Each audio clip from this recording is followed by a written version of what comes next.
My name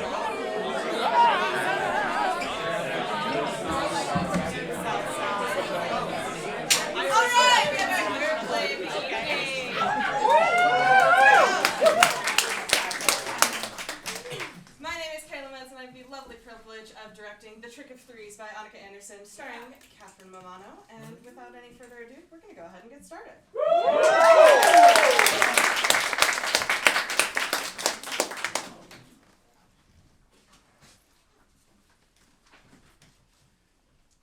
All set?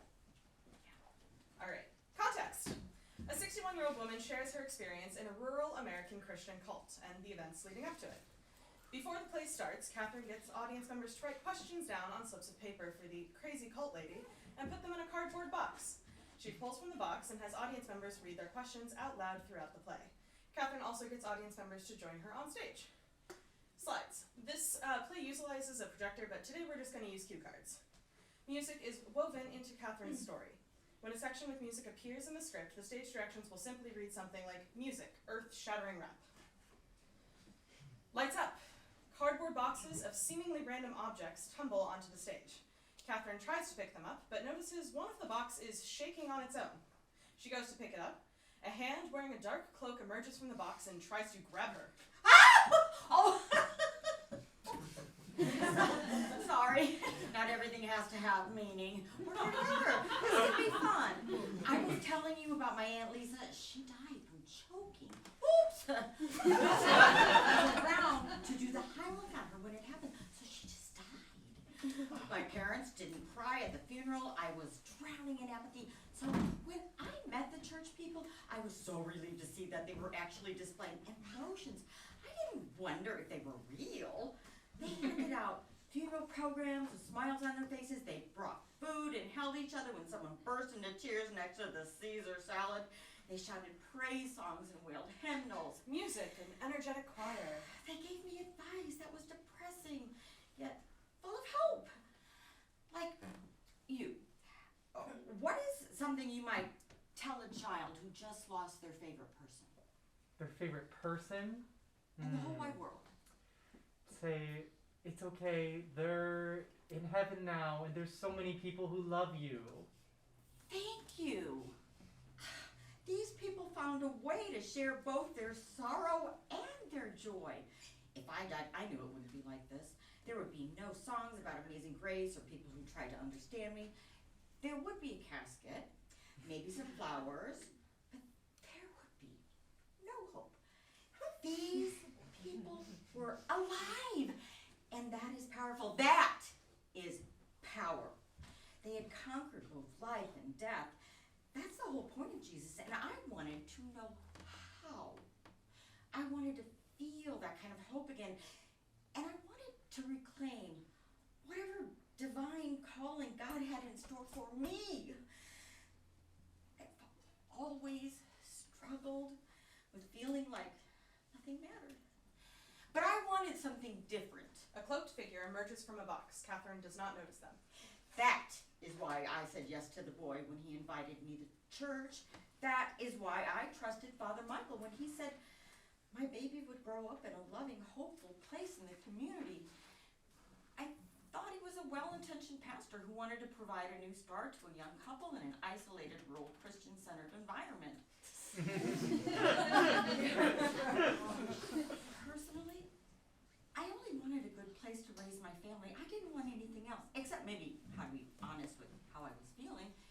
And I didn't think that they could be lying too. I was just as blindsided as you. The cloaked figure slowly approaches Katherine. Aunt Lisa could have saved her life, by the way. If you make a fist with your thumb and you push it up into your stomach, you're doing the Heimlich on yourself. Her death wasn't meant to be. It just happened. Not everything has a meaning. Even though her death is the perfect metaphor for women saving everyone but themselves. Listen, should I be a woman or just a person to you? What would be more digestible? Would any of this be remotely justified if I wasn't tricked by a man or considered having an abortion or struggled to break free from my role as a wife and mother? And does this I am a woman speak speech intrigue you more? Or should I just tell you a story? Katherine turns to pick up the box full of questions, but is confronted by the cloaked figure. A blend of choral music and screaming. That was so dramatic! I'm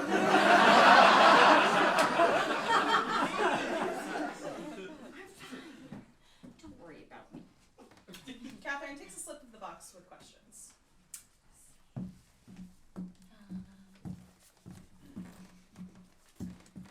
Okay, let's get started. Go ahead. Why did you stay in the cult? Why didn't you leave? Well, Oh,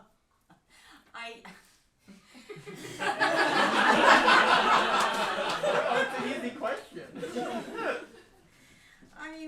well, with the slow embrace, I didn't recognize the extremes until it was, well, too late. I told you I was a victim. But maybe, I don't know, let's have another question. Is your story 100% true? You deserve to know the truth. Okay, here. Are you okay? Pointless question. Ask me something normal, like, why did I stay? Well, and maybe I stayed because I would have done anything to prove that I made the right choice in coming here. But that's only if you really try to see it that way, you know? Because I didn't choose to come here. I was just a girl. I wasn't a person with agency. The community was really good at making me feel powerless. You know? You know. You really do know. Something that may explain why I find it so difficult to talk about this is, well, I felt like I was living in two different worlds. And I didn't know which one was true. Music and an orchestra. There was one side of the community that reminded me of the boy in our early days where no matter what I said or did, people would respond with, I love you. Just this side. They'd always say, we love you. We love you. And this part, the other side of the community, would tell me, we hate you if I ever did anything wrong, just something wrong. They'd always say, we hate you. We hate you.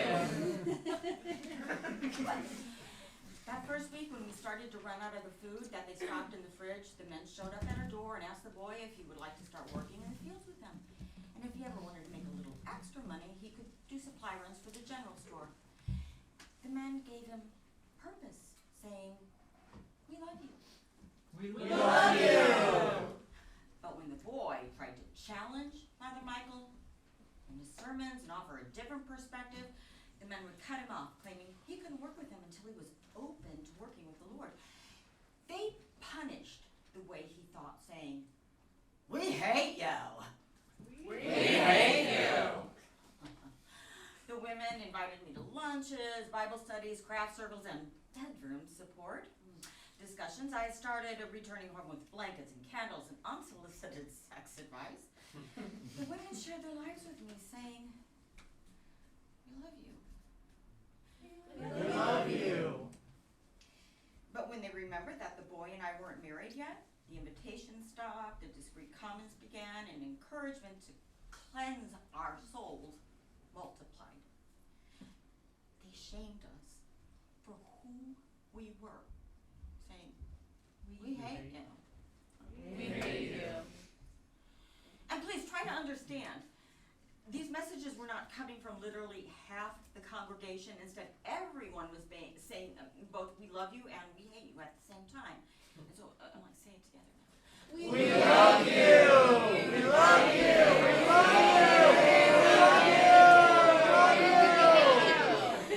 What world were we living in? Which one would you choose to believe? Especially when every time you reach the end of your rope, the loving side would swoop in and say, they'd say to you, and which one would you tell your daughter about? And is it ignorant for you to believe that the split would cause a divide in your family? There are two versions of our family, the boy, the man. Which would you believe in? Could you help me with this part? You and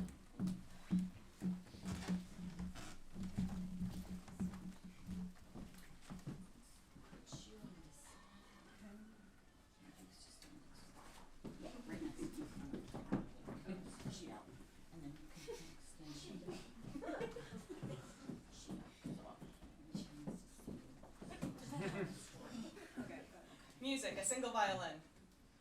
Okay. In the first version, the boy believed that life had meaning. He would wave at everybody he knew. Okay, so wait. Oh, he had the loudest, most incredible laugh you have ever heard.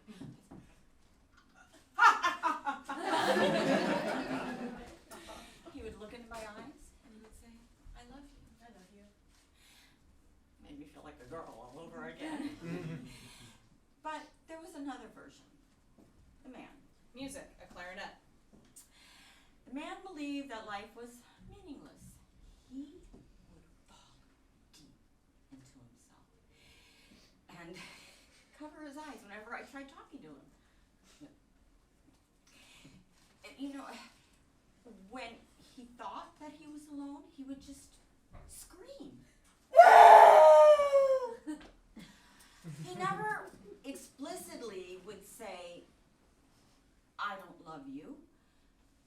But he would say, you don't love me. You don't love me. You don't love me. You don't love me. Which one was I supposed to believe? I mean, I never knew what version I was going to get up when I woke up in the morning. How was I to know which one was true? Music, a violin. They both drank a lot. One was humorously optimistic.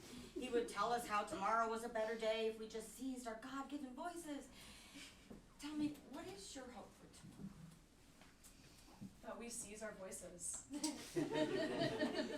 Music, clarinet. The other cried when he drank and said Father Michael was a poison that was killing us. Tell me, is there anything else you're secretly afraid of? What is it? Actually, don't tell me. Just let it fester, because that is what he did. Music, simultaneous violin and clarinet. One would always tell our daughter, I love you. I love you. The other would always tell me, you don't love me. You don't love me. I think part of me wanted Mira to know these words. I wanted her to know the kind of person the man was, but I didn't want her to fall into his habit. And I think I handled the situation pretty well, all things considered. The split, the community, the man's self. There was a part of me that loved him, and there was a part of me that... Music crescendos. Well... Music hits climax that sounds just like noise. I don't know! The music stops. Thank you. Katherine looks at her bloody shirt, the lights flicker. Music, romantic waltz. What would make this part easier for you, huh? Would you like me to use some props as a metaphor? I could pretend we're doing a wine tasting, but all the wines are poison and only God has the antidote. Would that help? Katherine looks through the boxes. A cloaked figure reappears. Music, simultaneous choir and waltz. Or would you like me to bring you up for another game, except this time we won't race? I can just have you beat the shit out of me and I'll just stay silent. Would you like that? Cloaked figure slowly approaches Katherine. Music, simultaneous 50s housewife music and choir and waltz. Or even better, I could start performing an entirely new script where I play the evil witch who corrupted my husband, almost killed my daughter, and lived the rest of my days alone. It's the most wicked woman of them all. Does that sound better? The cloaked figure begins mirroring all of Katherine's movements. Music, simultaneous rap music and 50s housewife and choir and waltz. Which one would you like me to do? I want to hear